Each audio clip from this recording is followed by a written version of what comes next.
Hey, what's up, Insiders of Omaha? Here with Christian and Tyson. We're blessed to have an awesome guest today, Bret Linden with Distinct Homes. He is a infinite wisdom of the construction world and has been doing this for a number of years. It just brings a high level of craftsmanship, professionalism, and really know-how. And it's just a joy to hear a guy who loves his work and really wants to bleed it back out into the community and help other people. And also, I'm fortunate to call him a friend. So it's great to have him on set today with us, and I'm excited for you to hear what he has to say. Yeah, it's interesting to hear like the inside or behind the scenes of a construction brain, I guess. Yeah. Because I've worked with a lot of contractors and stuff, but I never really got to talk to them. Yeah. So it was cool for me to hear it today.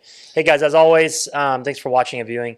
The only way this podcast is ever going to grow, and the reason it does grow, is by word of mouth. Mm-hmm. So if you got any value out of this, or if you enjoyed it, share it with a friend, post it on social media. We really appreciate it. Without further ado, let's get into the podcast. See you guys.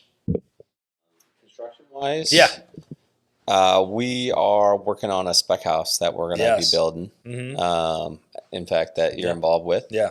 But we have a spec house. But outside of that, we're working on got a whole house remodel where we bought it as an investment property. Yeah. And we were going to sell it to somebody right at the beginning. Yeah.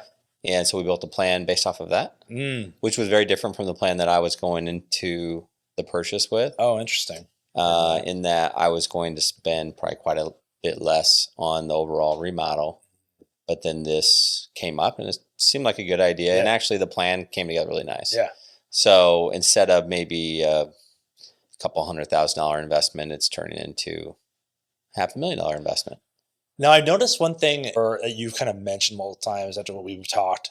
You've kind of catered more towards when you found opportunities, and we'll kind of get into what that looks like for you in the first place, but you find houses and you see something much more grander than most. Not that you're have these deep pockets, but you like to do things on a bigger scale. Yeah. So I always felt like I didn't want to be. So there's a stigma that goes along with the construction industry in my mind, and maybe it's just something that I only think exists. But I talk to the guys I work with. I talk to other people in the trades, and I think there's a pretty low value overall on the services that we do offer. Okay. And then you mean like people have a low perception of the value? Yeah, like they're just blue collar workers, and this is the best that they could get. And I see what you're saying. We shouldn't expect too much, but although everybody expects a lot, right?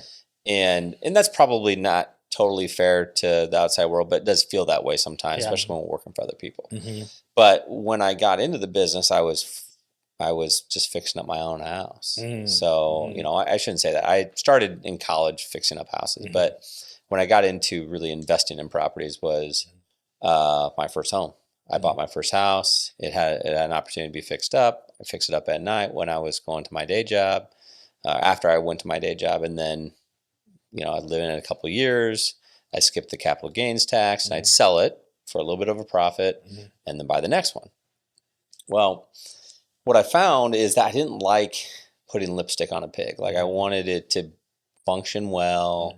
If there were things that were deteriorated, they should be fixed. And because passing a problem on to the next person, to me, never felt really fair. Although a lot of flippers have that stigma. Let's just make it look good. Yeah. And, it's not brand new, so who cares? Yeah. As long as the people who are buying it are happy with it, we're happy with it. And I really couldn't live with myself if I knew there were things that were structurally wrong or really could be improved and I didn't do it. Not only that, it gave me an opportunity to learn how to do different things I didn't know how to do. And I guess probably the biggest takeaway that I've had over all these years of doing this stuff is that I don't stop learning how to do a better job in construction or really in investing also, because there's a lot of people that you could probably talk to that would say, well, the best thing you can do is you buy it right, you fix it up quick, and you sell it for, a decent price, but don't get greedy. Yeah. Do as many transactions as you can, and that's going to really kind of warrant or it's going to benefit you the best. Sure. And I do pretty much the opposite of all of that in that, except for the first one, the buying it right is really important in the flip. But, you buy it right, and then I kind of go through it more thoughtfully. How can I remodel this house rather than just quickly flip it. Mm-hmm. And then that would allow me to attract a better buyer, somebody who's maybe even more capable of paying for the house and really understanding what they're getting. Mm-hmm. And because they have the ability to pay more money for it. Mm-hmm. It didn't start that way. Like most of my houses were $50,000, $60,000, $70,000 when I first bought them, Mm-hmm. and maybe sold in the low hundreds. And then it worked its way up to $500,000. And then, we've done some houses over $1 million. Mm-hmm. And for flips is not really common because it's a lot of risk, Mm-hmm. but it gave me the ability to hone my remodeling skills, which kind of transitioned into a construction company that worked for other people. Mm-hmm.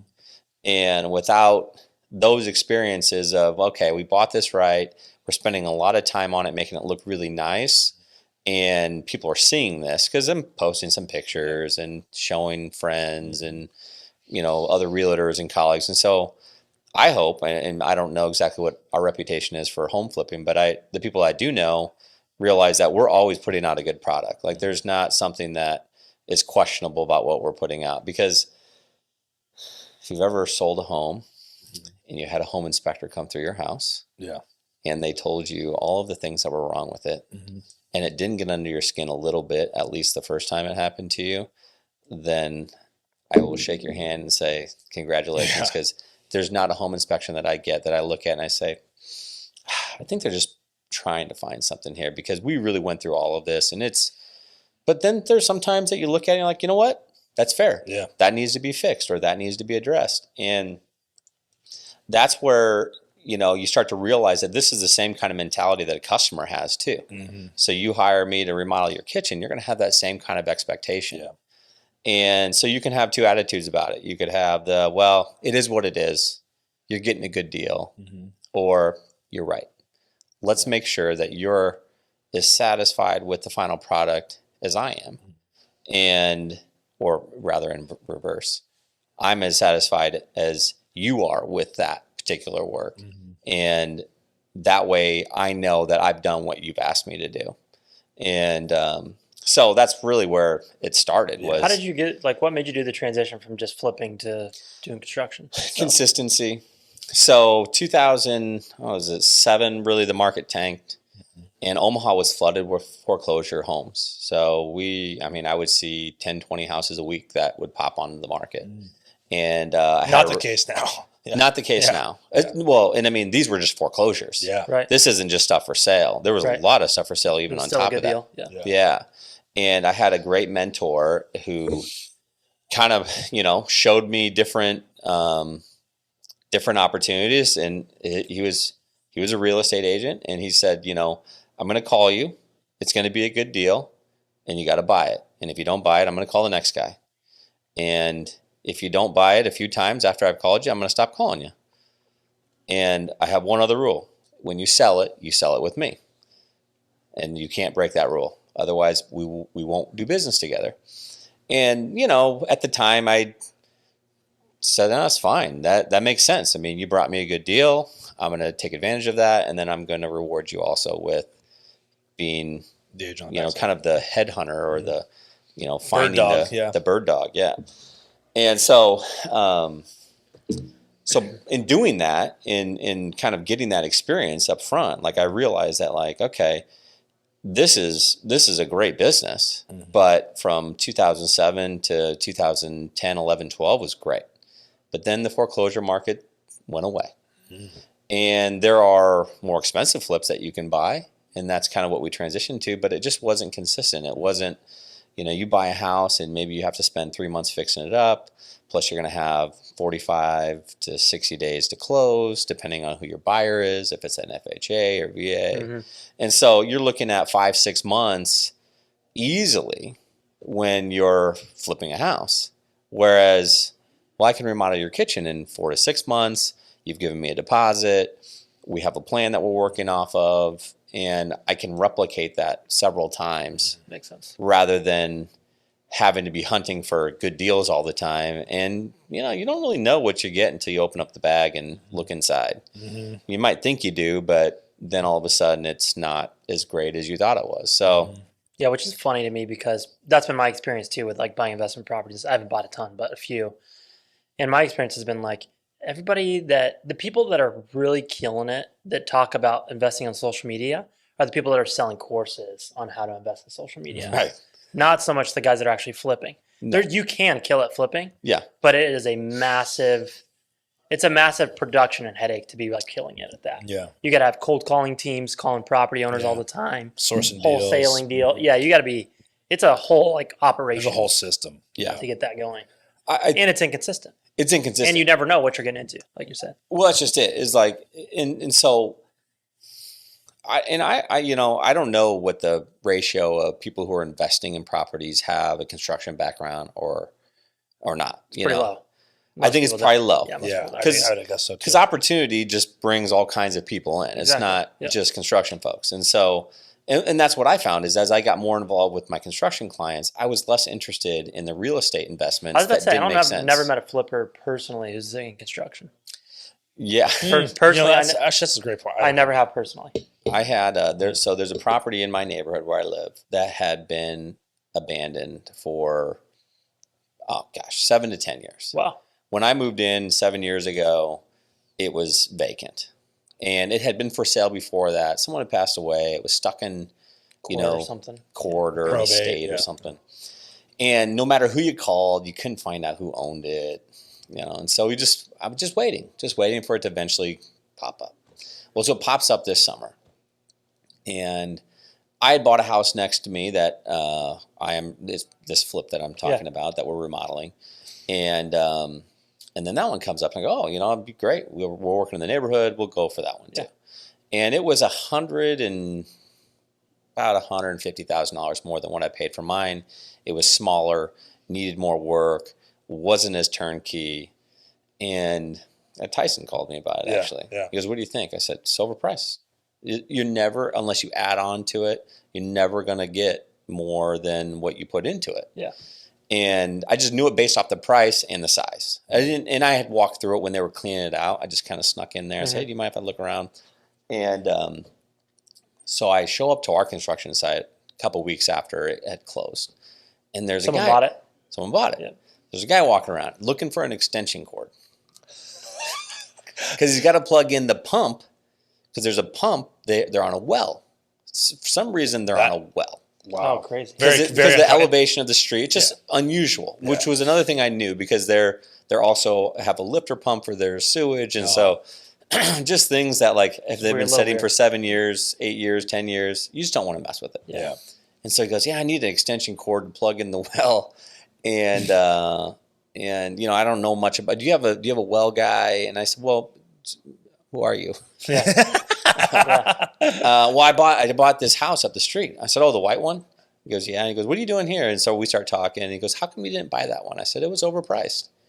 And he had this look in his eyes like, "What do you mean it was overpriced?" So, hey, I think that you guys, if you have, and he was telling me that he had a couple contractors that he was partnering with that could put their sweat equity into it. And that was so he wasn't paying the contractor to do it. He was going to do the work. And then get paid on the back. Paid on the backside. Yeah. And which is a way to do it. But to your point, like there's a lot of investors that see an opportunity and think this is a great deal. But when you start pulling back, a foreclosed home is like an onion. If it's been, especially if it hasn't been lived in a while, right. Like you peel it back a little bit at a time and you start to realize like, there's a lot of stuff here. It's stinkier than I thought it was going to be. There's mold. Like this particular house had no bedrooms on the main floor. None. They were all in the basement. Oh, it did have a hot tub room.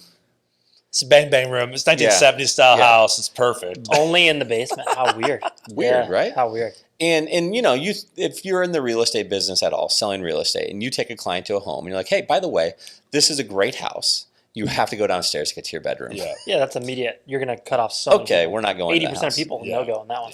Yeah. So there's like eagerness to get into the business because it seems like such a great deal when you look at what these people are doing on HGTV. Yeah. Exactly. But we're talking about different numbers too.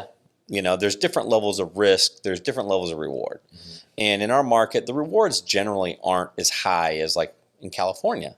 But you're also not spending $1 million to maybe sell it for $1.8 million. right? You know, and have to put 600 in it. Yeah. You're buying it for 300 and you want to sell it for 475. Yeah. And you got to put 75 to 100 in it. You know, it's just different metrics. Yeah, totally. So the flipping business I love. I mean, I love it from the standpoint of you don't have customers, so the process can be faster, and you know, you get to try things out that maybe you want to work on with a client somewhere down the road. You have more ideas that way. Totally. But really, I mainly stopped doing it primarily because we got busy in the remodeling business. You know, the customer started seeing what we were doing, and you guys probably feel this way working with other people, is that if they can trust you, they'll refer you. Yeah. And our business has really organically grown. I just put our names on our vans this year and our trucks this year. They look good. Yeah. That actually reminded me of one of my favorite sayings from Naval Ravikant. You know who he is? He's a financial guy, but kind of a philosopher a little bit too. But he said, the reason people try to get so good at sales is because they don't know how to market. And the reason people get so good at marketing is because they have a shitty product. In other words, if you have a good product, you don't really need the other two. You don't really need sales and markeking, which I think is definitely true. Yeah, I would say that's why word of mouth stuff grows so fast. Yeah. You didn't have to do either one. Curious, I would like to talk about kind of the growth of the last 5 years too, but how important has it been? So you're talking about how good or how important it is for you to have a great product. How important has it been finding, or how hard has it been finding the right people? You know, or what's that? It hasn't been easy. Right. But it's like, if you were to compare it to other industries, I would say it is more difficult because there's a lack of, and this is something that I really would love to see change, and in our own small ways we're changing, but there's a lack of organization to get into the construction business as the way we operate, in that, you know, if you want to become a plumber, there's a clear path to become a plumber, an electrician. You know, if you want to be a steam fitter, there's direct path. There's welding schools, but like there's no general contracting schools per se. Right. You go to college to get a project construction management, and really those are probably geared more towards your really large commercial builders. Managing project. And so, you know, which probably ties into the stigma that I think I feel, because I mean, I'm college educated. I went to school. I didn't love school, but I finished, and I have, you know, I don't have this is the only opportunity I had. Right. I like working with my hands. I like waking up, going to a job site, doing something, and then walking away and saying, wow, that looks really good. Or I can see what I did today versus I sent 100 emails and I'm waiting on responses here and that person didn't answer. And, you know, I'm not sure exactly if what I'm doing is really impacting my customer. And I'm not saying that office jobs only have that reward system, but in construction, it's really easy to see how well you did today. It's tangible for sure. Or what you could improve on. Yeah. You know, like, I cut that all wrong. I got to do that all over. And so it's pretty easy to measure that metric. And for me, that was always valuable, and that I could be proud of what I walked away from or knew what I needed to improve on if that was the case. And so finding good people is finding those same kind of connections to that work, which is I want the guys and gals that I work with to feel the same way about the finished product, or at least, at the very least, the same way about how we start and finish our process. So, you know, when we're working with the client or we're working on our own project, you know, what matters is how we do it. And that will give you the result that you want if you have a good process. And that isn't something you just develop day one. It's developed by lots of mistakes, lots of successes. I mean, there's lots of things that kind of go into that. And there's no great training system to figure out how it is. I mean, just like starting a business. There's no, hey, I want to start a business today. Okay, well, did you know you have to have insurance? Yeah, I knew that. Okay, did you know that, if you have a certain size truck, you have to have a DOT? Oh, yeah, I've seen the DOTs. Did you know that, like, you have to make sure you license the vehicle for a certain weight if you're going to carry that much weight?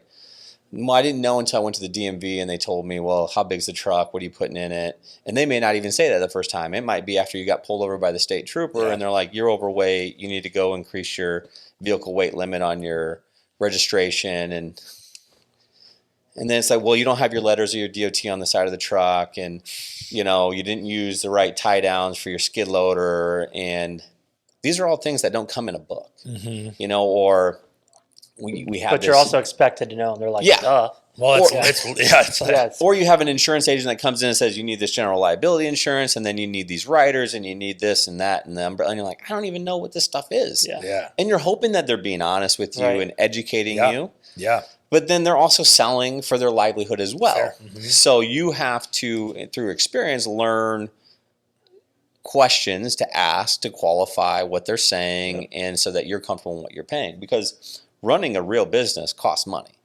And it's not just, well, I'm gonna contract out of my house and I'm gonna use my truck and just carry my tools around. Like, yeah, you can do that, but that's just a job. Yeah, that's just a job, and anybody can have a job. But if you want to have a business where you have a place that you meet clients or your people come together, you store your goods, you work out of, and then you go home to your home. And if you were there, or if someone was missing, the business would keep running because other people were around helping keeping it going. That is, to me, a business. Agreed, 100%. So, all of these things you aren't taught when you decide you want to go and be self-employed. Yeah. You can find books. There's lots of reading material that you can learn this stuff. But really the best ways that I've learned to do this is just through mentorship. You talk to other business owners and you learn a little bit about how they got started, or what they're doing, or who their agent is, or who their, tool sales rep is, or where they're buying their lumber from. And, so finding good people is kind of the same way, at least in the construction business, is that I can put an ad on Indeed or one of these, but I'm never going to find, I shouldn't say never.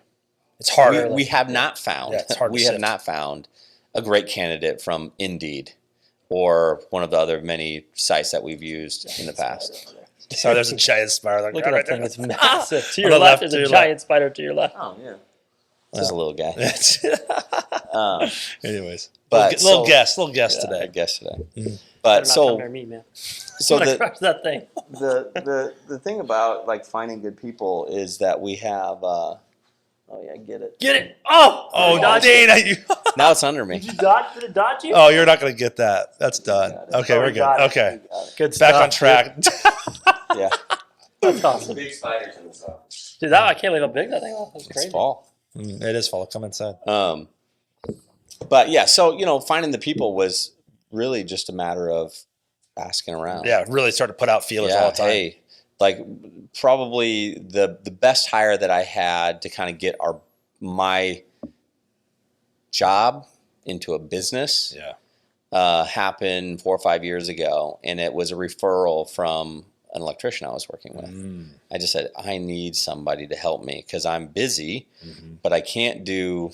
I'm waking up at 4 o'clock in the morning to do my book work, and then I'm leaving the house at 7 o'clock to go get materials to be at the job site by 8:30. By 8:30, get going what I can get going, and then I have to go stop at other job sites to meet other subs, and then by the time I realize it, it's 5 o'clock, 6 o'clock, and I got to get home to the family, or I have some other appointment that I need to go on because my sales were then in the evenings. And it just was not.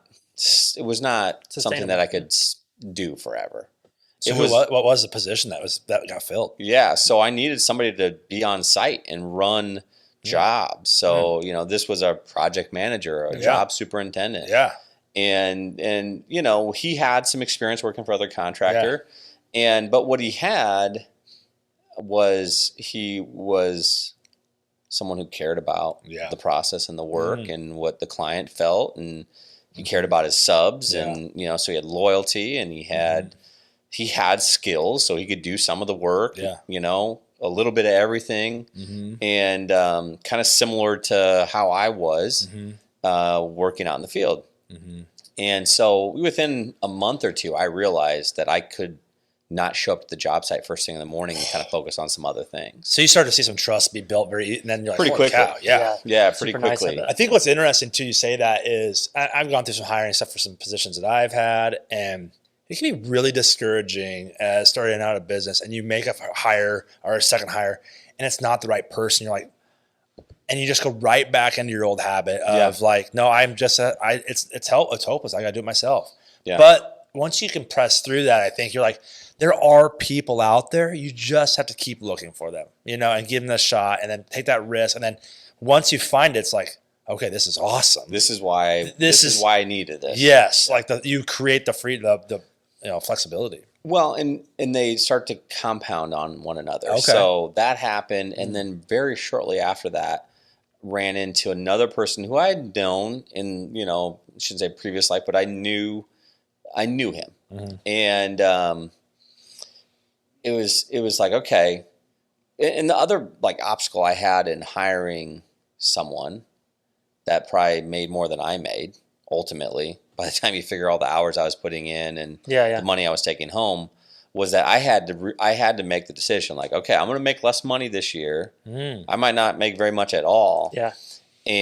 But it's to help stabilize what we're doing and then grow. Yeah. It's like take one step forward and take 2 or 3 steps or backward to take 2 or 3 steps forward. And the mindset going into it is like, you just have to forget about that. You have to forget about what I'm paying them and look at what value am I getting from their services and what are they taking off of my plate that now I can put other things on. Yeah. And so this first hire was great for that. And I had a great like kind of right-hand man who I shouldn't say right-hand. He was a great helper. Like he would get our job set up and he could do certain activities, but it just he wasn't the guy to manage the sites. Mm-hmm. And so those two could now be on the site and I was out, now I was jumping between job sites. The managing got better. I felt like our customer relationships got better in that I could spend more time with the client and then also plan more in advance than I was, which, opened up a whole new mindset of, well, here I had Buildertrend calling me saying, you should use our project management software. This is not Buildertrend ad, but, and I'm like, I don't have time. I don't have time to sit down at my computer every day and enter all this information in. I'm just going to do it with the spreadsheet and I'm going to send it to my client and they'll approve it and I'll go do it. Well, you really should consider this because they approve it. You have record of that and not only that, but it kind of consolidates all of the information in one place so they can go and look at it really easy and so can you. And I said, I don't have time for this. But then what I realized after I had someone who was taking over our job site duties was that, no, I did have more time for that now. And what was happening is that, we could get their approvals through email and text and phone calls. This is not a plug for our next week's guest who is from Buildertrend. Just so you know, this is not. Yeah. Hey, Buildertrend, can I get a discount? This is a month discount. Yeah, can I get a 1 month off? But the reality of it is that it made me think about, okay, have now a job supervisor, a project, wasn't really a project manager yet at that point. I was kind of transitioned back into that project manager role. I could just manage the projects and sell, and he would manage the job sites once we got them sold. And then ran into this guy that I'd known. He was installing cabinets. Great guy. Yep. Really talented too. Like, so talented at what he was doing that you didn't want to take him out of the field to do that.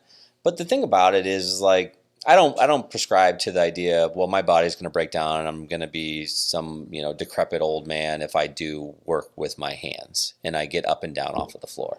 Like, that's just what's been sold to so many people. I've always thought it was a weird idea too. Yeah, but the reality of it is, when they're older. You use it and you don't lose it. If you don't use it, you will lose it. 100% perishable, 100%. Right? Yep. And like I saw Huberman Lab. I don't know if you guys. Andrew. Yep. And he just said, he goes, after the age of 40, which I'm at now. Yeah. No big deal. 1%, you lose, as a male, you'll lose 1% of your muscle mass every year. Holy cow. If you're not doing resistance training. Yeah. Yeah. And so construction is resistance training. You're picking up stuff, you're bending over, and you don't even recognize it. And it's not the same as like, you're going to go to a gym and pump iron or whatever. But I do notice the guys who don't smoke and eat crappy in the construction business are all really pretty fit. Yep. And they got a lot of energy. They got a lot of energy. They're always moving. Oh, cool. And but anyway, so to kind of get back to this next guy that came on board that now allowed the first guy that I had hired to get out of day-to-day job supervision And now, okay, he's going to do some more project managing, which is what he really wanted to do.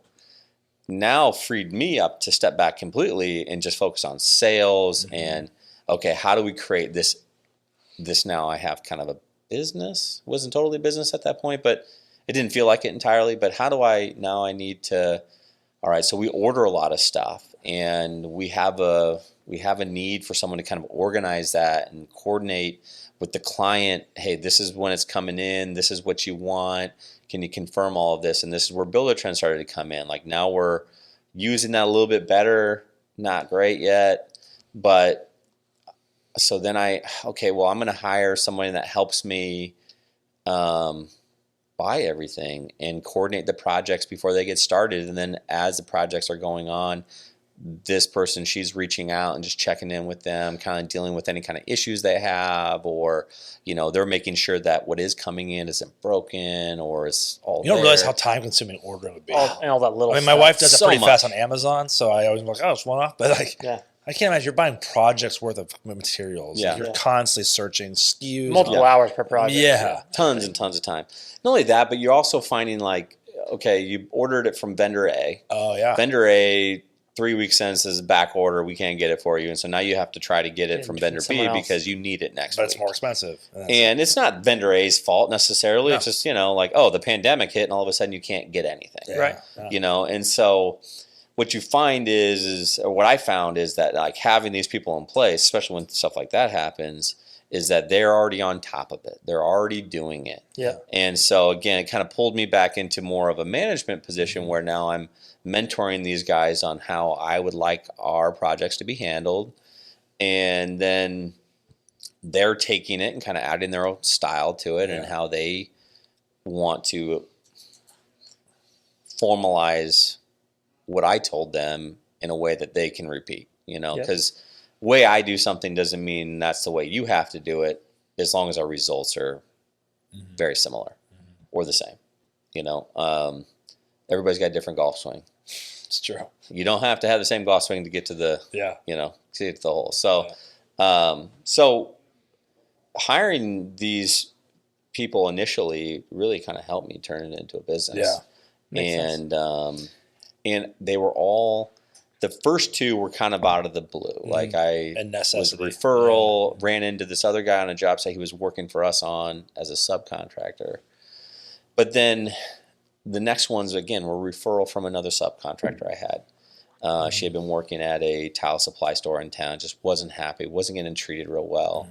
And I knew that I could treat her much better, and I had a need. And then okay, we have to hire somebody to help with like accounting, and just now the business is growing, and so we have more jobs and there's more receipts, and it's easy when I'm just putting one credit card worth of receipts, but now we're 3 different people are buying stuff on a daily basis, and then I think we're up to 8 or 9 different people submitting receipts on a daily, weekly basis. And so kind of pulling that whole group together initially really helped me kind of see the light of a business is where you properly price your product so that you can afford to pay good people to perform the services that you're selling. And then maybe those people are starting to sell those services as well as time goes by. And then that's how you scale because, you can't build a house without a foundation. And I don't think you can build a business without a foundation either. You need to have solid, good, loyal people to do that. Yeah. And so I didn't find any of them through your, like a recruiter. Yeah. It was just people who I knew that knew me, that knew I would treat others well. They're referring some of their favorites that they knew that were maybe interested and that's really how we find people now is through that same method. It's got to be the best way to do it. What's the most amount of projects you guys are handling at one point in time, you think, right now? Well, I mean, right now we have, there's 3 businesses that I operate. So, individually as a company, Distinct Homes is kind of a middle to higher end remodeler builder. Yep. And so we do 3 to 10 projects at a time. Oh, wow. But like right now, I think we have, and they kind of stagger out. So they're never at the same place. Right. So we have on Distinct Homes, we have 4 projects that are concurrently going on while planning a couple more all the time. Yeah, there's probably 4 more in planning. There's some building projects that'll happen late this year and next year that are in planning. And so, 5 to 10 is probably our comfort zone for what we're doing there. And then another company kind of focuses more on, bathrooms and smaller kitchens, not as invasive of remodeling projects, but still, more budget friendly. Like, hey, we're not looking to spend $100,000 plus on a project. We're looking to spend 30 to 80, maybe up to 100, depending on what it is. And it's multiple things. Like, hey, we have 3 bathrooms we want to remodel in our house. And that's bathroom and kitchen specialists. We call them BKS. And we probably do concurrently 10 to 15 projects at a time. Yeah. And there, again, it's just a lot of planning.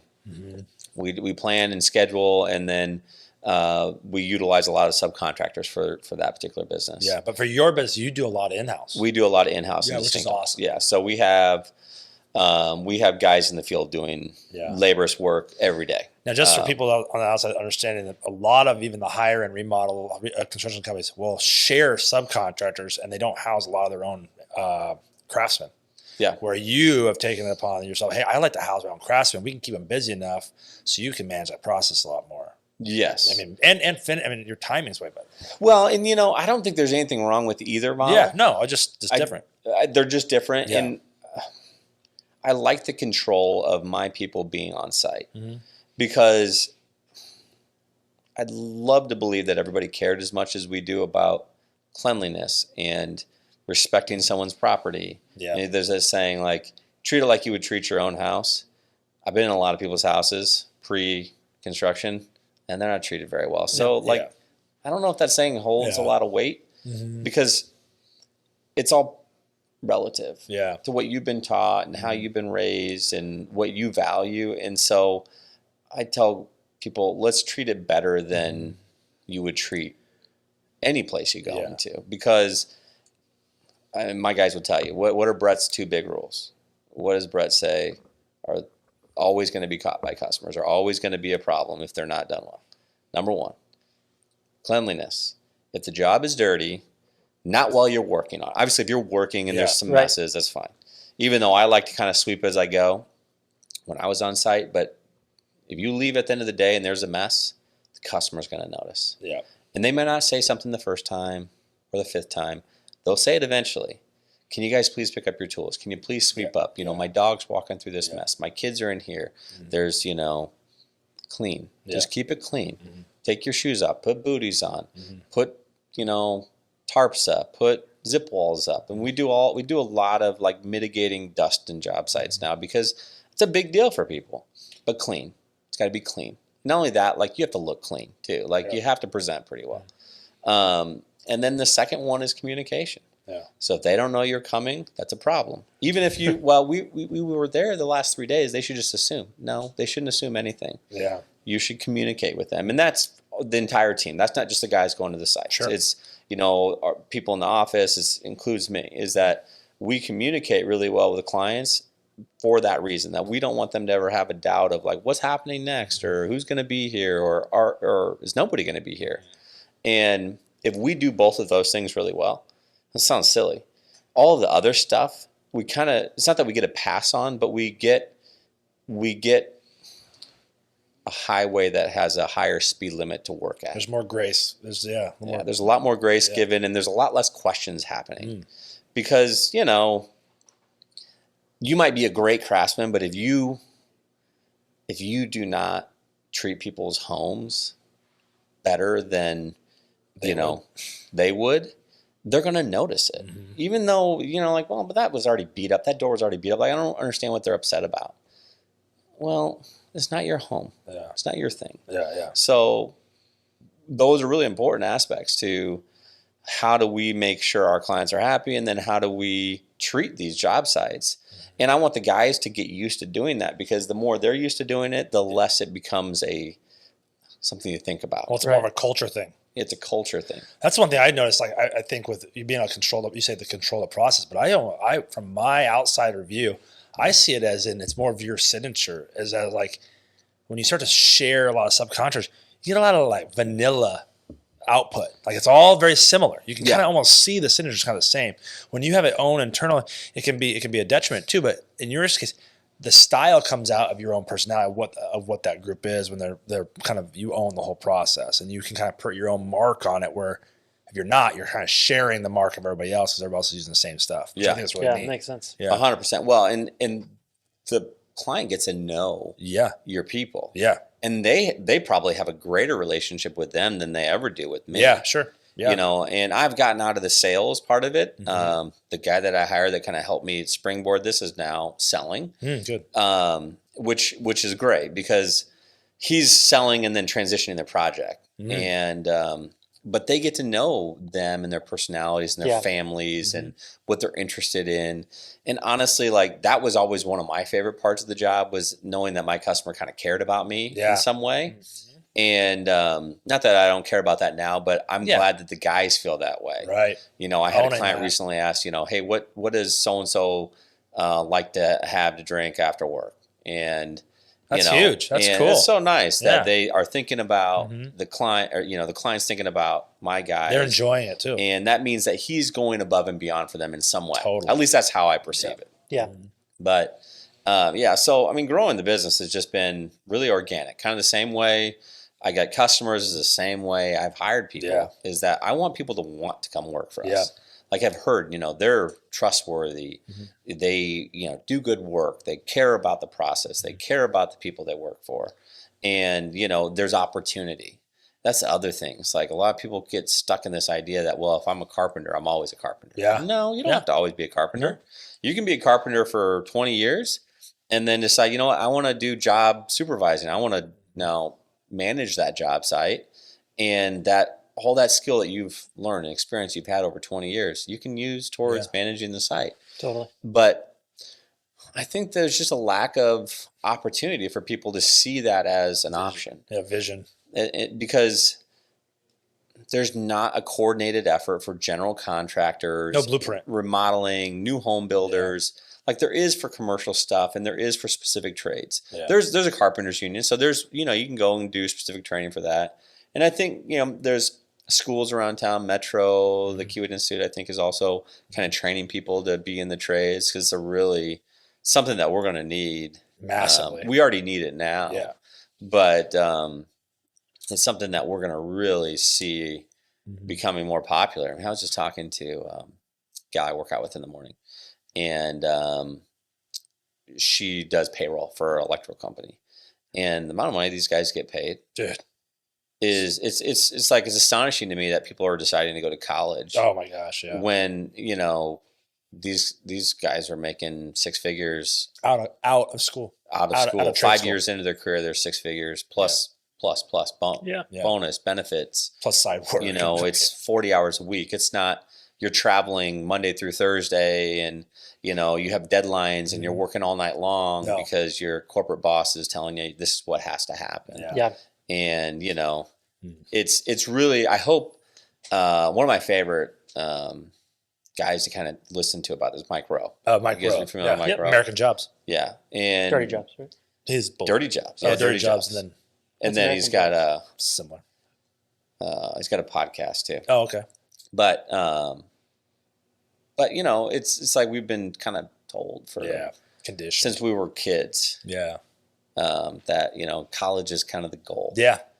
And not that it can't be the goal for lots of people. I went to college. Yeah. You know, it's not that I don't believe in it, but it's also we need somebody to be able to turn on the lights here. Yeah. Yeah. And know how to get the wiring and the pipe and the fixtures and understand how it works. Yeah. Totally. Because otherwise we don't have lights. I was literally just thinking about, I was driving to my daughter's school today. She's only in first grade, but I was thinking about how closed off the classroom is now. It's within four walls. When you realize everything around you is a learning opportunity.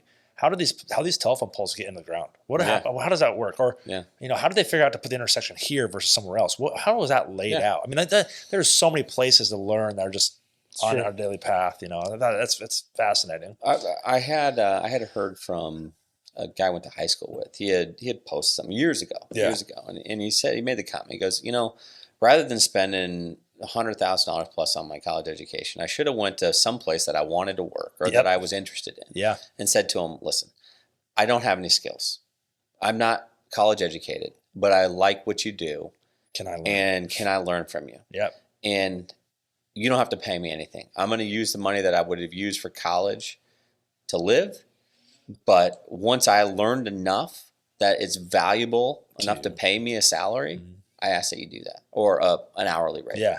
And I'll train in an industry that I like, and maybe I stay there, maybe I don't, but there's no disincentive for that particular business owner to say no, other than, it might take a little more time out I of was about to say time or maybe. Depends on how valuable that person's time is, I guess. Yeah. But it also is like, if someone wants to give you free help, do you ever turn it down? Like, hey, would you like to move this chair with me?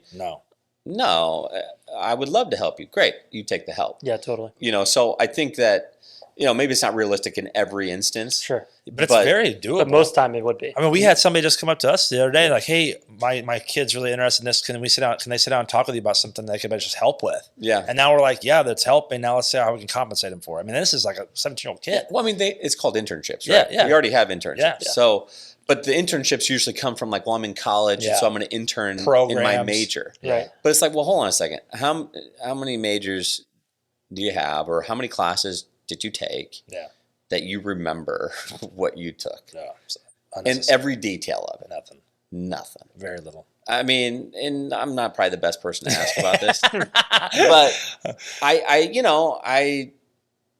I think that we put so much emphasis on what we can learn, but what do you actually learn? Right. I have this great big book, and It costs a lot of money. It costs a lot of money. Yeah. And I got to go to this class and listen to that person just drone on about God knows what for an hour and a half, and then I get to leave. Yeah. I feel like there's something probably to being forced to learn something versus wanting to. Oh, voluntarily is massive. You're going to absorb it way better, Your right? engagement is next level. Me personally, I'm definitely that way. Same. If I want to learn it, it's going to stick. Yeah, and it's different for everybody, right? So this isn't like a one size. Oh, I know people that love never get out of college. They're like there for oh my gosh, for 7 academic. PhDs. Oh my gosh, yeah, they love it. They're just in it. I am curious. Sorry to cut you off. Curious. So after the growth that you've had, like, are you now focusing on, hey, what would be my next hire? What does that look like as you've kind of sort of delved into some different veins of your own industry? Yeah, we're hiring somebody here in a couple of weeks that's going to help manage one of the businesses. They're kind of more project managing. Yeah. And so, I mean, my focus has gone away from. It's funny that you asked this question, because actually just recently in the last couple of weeks, I've been talking to some of the guys around the office, guys and gals around the office, and just saying, I want to get more involved back in our day-to-day, construction operations of things. And it's not because we're not doing a good job. No. But it's because I think one of the values that I offered to people who came to work for me was that I would show them how I was doing it, why I was doing it, why I was successful, and so that they could learn that. And I do feel like they learn some of it, but they learn it far slower by just saying, okay, now we have to frame this basement. Go frame the basement. Instead of I'm showing up on site, walking them through, not only the basement framing, but this is how the whole project comes together. These are the steps. And yes, they know the steps because they transition to them. But, the guys might frame the basement and then they don't show back up for another 2 months to do the trim work. Right. And so there's a lot of things that happen in between there.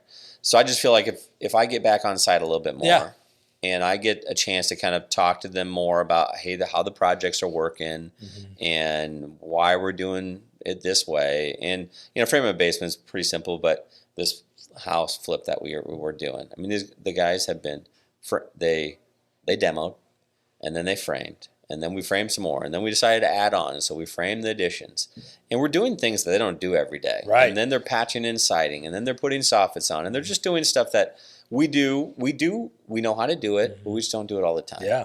And so there's a speed aspect to it that isn't generated because they're thinking about how to work through it all. And it's an old house, and we're putting new stuff to the old house. And how This does is it the tie one together? that you ended up being a bigger project that you told us in the meeting. Yeah. And the people that got on that project, I'm guessing they backed out. It's not yours. Well, yeah, they just we did all of the cost analysis, and it was just gonna be more than what they wanted to invest finally. Yeah. But you stuck with that plan. Yeah, and actually, I think it was the better of the two plans. Yeah. It really fit because I was gonna just try to be a flipper. Right. Just like do I was just gonna clean it up and sell it, and then I just I can't do that. Yeah. Even though I was like, this would be faster. I'd make the same price, same amount of money, and I could be out of here in no time. It just wasn't worth that. Yeah. It was worth, now here's a learning opportunity. This is a skill development opportunity for the people that work with me, for my management staff, for everybody to kind of see like, hey, this is how a flip works from start to finish, especially when you're putting in the kind of money we're putting into it. And it's different than a remodeling job. It's just different because you have different things to consider. Like if my customer has a $10,000 budget for drywall and we get a bid for $9,000, win-win-win, right? They get $1,000 savings as a customer. We get the work done for under budget. We look good. The contractor gets the work, or the subcontractor gets the work, and the customer's happy because we budgeted correctly. Well, I did not create a budget for this flip house in that kind of detail. It's like, we want to spend this amount of money, and we can't just plan it all out in advance because I'm paying on a note to carry it. So we're going to just kind of keep moving along, and we're going to identify our costs as we go. We're going to try to plan ahead for some of the costs that we know we can plan ahead for. But then it's, oh, well, we end up having to tear off this whole side of siding because it just looked bad. And then the stone facade had to come off. And now we have additional costs that we weren't planning for. So it's not as straightforward as I'm remodeling your kitchen and here are all my steps. Sure. So back to your original question, which is like, what's my focus? Is it, hiring more people to scale out, kind of scale more? And I want to grow, but we want to grow our new construction business. Yeah. So, and that does not require as many people, Right. Because it is very process oriented. Yeah. It's very step Pipeline driven. based too, because it's longer. Yeah. It takes longer. Yeah, it takes longer. Well, it takes longer from planning to execution. And then it rests. I mean, quite honestly, like I think you can build a house about as quickly as you can remodel a main floor on somebody's house that's existing, just because they're living there. And you're you got to demo and start over. And so we want to grow. We want to grow more into construction business. And, we would hire more skilled people to work inside the business, but they have to be the right people. Yeah. They have to care about the work, have some experience, or just really motivated to get the experience needed to do well. But, it's hard to say this is my only focus. Sure. Because we're still a small business. Yeah. We have less than 20 employees total. Yeah. And those are just the two construction companies. We have a flooring installation and tile installation company that we work for some really great builders in town. Yeah. And, we have subcontracting teams that go out and install tile for us. And we self-perform some of the tile. And so, they're probably doing 50 to 100 pretty good sized jobs a year. Wow. So, the business as a whole, and we all kind of work together. So, my person who does the accounting and book work, she's doing it for all of the companies. And so she's getting to know everybody. Oh, yeah. And, project manager on Distinct Homes is managing over in BKS. And, these are all what I like about it is that, these are all people that can work in anything that we're doing. Yeah, absolutely. And, so I mean, they're managing a lot of work in total. It's awesome. Well, I really appreciate your time and coming to this, man. Yeah. You want to wrap this up with anything? Yeah, I think the big thing. Thanks for coming. I enjoy hearing the intricacies of how in depth it is. I mean, people don't realize. Oh, you flip. Even the couple of flips I've done. There's a lot that goes in from start to finish and nuts and bolts of it that people just don't know how to wrap their brain around. Everything from financing to strategy to construction. There's a bunch. And so I think it's a breath of fresh air to hear about it on your side. So that's awesome. Yeah, I really like the idea of you basically recruiting people from some I never really thought about, but it makes sense. Recruiting people just from word of mouth. Yeah. And because talking to people that already have basically worked with you, subcontractors, they know you. Yeah. You know them. Oh, and then other people can speak on your behalf too. You don't get that option when you're recruiting online. Well, and someone like in that scenario, like a subcontractor is working with you, they're not going to recruit you someone they don't think is going to do well. Right. Yeah, that's fair. Because their reputation's on the line. So it eliminates that. It's like a filtering process without having to filter. Awesome. Well, so question for you guys before you guys wrap up totally. So when you look at like hiring someone to do a service for you. Sure. And I mean, you can use construction as, Mhm. you know, since we're in the construction business. What are you looking for? You know, what do you say, hey, this is what I'm setting out to accomplish? Clean worksite and communication. What's that? Clean worksite and communication. That's what you need. That's what I need. It probably is. Actually. I mean, communication actually Communication would is be, huge. When you were saying that, I was like, it eliminates a lot of things when you communicate well. If you're the one pushing the information, there's far less pulling of information. Yeah. I get frustrated when I have to pull information. 100%. And I even I don't like when my kids don't respond to me. I'm like, if I'm talking to you, don't ignore me. Yeah. Right. That little, you just acknowledge what's going on. Yeah. And there's that's a theme. Like, hey, people want to be seen and heard, and we want to be able to reciprocate that back and forth. And it's important, even if you're going to screw up, own it. Hey, this is what's going on. Here's what we're doing next.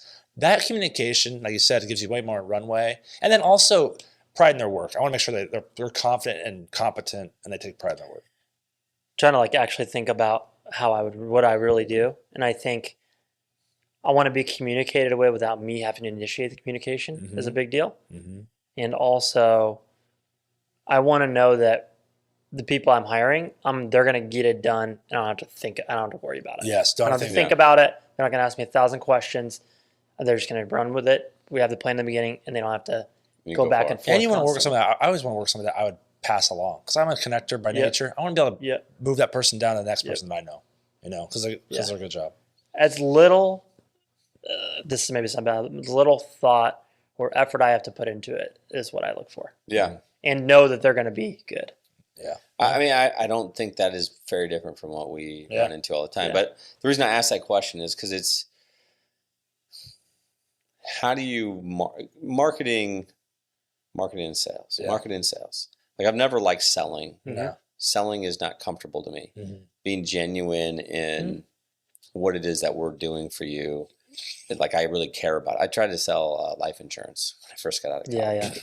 And I just couldn't buy into it. Yeah. I was 24 years old trying to talk to people about someday they're going to die and they should have this plan in place. Not that it's invaluable. It's valuable. Totally. That wasn't for you. But it's like, how do you buy into what you're doing? Mm-hmm. And, so I guess I asked that question because we're looking, I always am looking for ways to understand, well, how do people buy into what we're doing? Mm-hmm. And what do they want out of us? And I mean, that's really what we're trying to identify when we meet somebody is, how do we help you? Because it's written in the agreement. Like, if you call me to remodel something or build something for you or install flooring or whatever it is that we're doing, you're probably going to pay for that service. Mm-hmm. So like, that part's already out of the way. Mm-hmm. But like, what else can we do to make sure that you're happy? And I like asking that question to people. I was about to say, just asking that question is probably the most valuable thing. Yeah. Because then you can just meet their expectations or exceed them, whatever they want. Yeah. And you can't really trick somebody into like feeling that way. No. You kind of have to get it to happen. Yeah, absolutely. 100%. Through the way you work. So yeah. No, but usually people will tell you, right? Yeah. What they want. Yeah. It's funny. You would think that. Yeah. Sometimes. Yeah. It's like they tell you what they want, but then there's also they don't know. The things they don't think that they need. Right. They don't know, you know?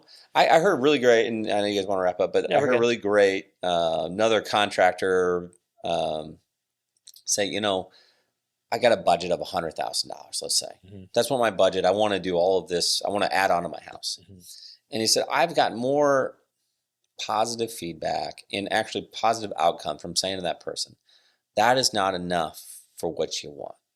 Mm. But you still have other needs. Mm-hmm. So why don't we take that budget and make sure that we're putting it towards something that you do want, and we're going to give you what you expect out of it. Mm. Because if I try to take that and stretch it out to work for this addition that you want, you're not going to be happy. You're not going to be happy. Mm. And you might have more than what you started with, but it's not going to make you happy. Mm-hmm. And, I always wasn't sure about that. Like, how do you talk somebody off of the ledge of, this is what I really want? But, really, in my experience, if we just did this instead, we can make most of it happen for you. And then you can do the rest of that when you have saved some more money or, whatever the outcome is that they need to have in order to pay for the difference. Or my default was always, well, why don't you just hold off and wait? Yeah. And I can't count the number of times I probably lost business by doing that. But I liked hearing that from another contractor saying, don't turn them away. Yeah. Listen to what they have to say and use your experience to help kind of guide to something that's better, because better is going to last longer, especially in what we do. Yeah. Like you do cheap, it's not going to last long. Right. You know, $1,000 dishwasher, if you use it every single day, like we have 4 kids, we run our dishwasher every day. Yeah. For sure. It's 365 days a year, and it's 7 years old. So it's like 2,500 times it's been run at least. That's 40 cents a run. So if someone said to you, hey, you don't have to do all those dishes, but if you want to, I'm going to pay you 40 cents. You'd be like, can I just put it in the dishwasher? Yeah. 40 cents is nothing. Yeah. It's just a little bit of money. And that's like when you start breaking down projects that way, when you start saying, hey, I know this kitchen is $150,000, but what do you get out of it? You know, what is the real cost when you start to break it down over the time that you use it and the value you get by your family coming together or whatever it is, you know? And so like that thought of, hey, let's transition it away from, we just can't do it. You don't have enough. Come back when you have more. Yeah. Let's look at what we can do and create that value, because that value is actually what they're trying to get out of you, which is how do you make it work for us? Yeah. Totally. So Nice. I thanks love it. for Yeah, Good this is closing awesome. argument. That was great. That was good. Great. Yeah. Really appreciate you coming, man. That's yeah, Appreciate awesome. your thanks for time. having me.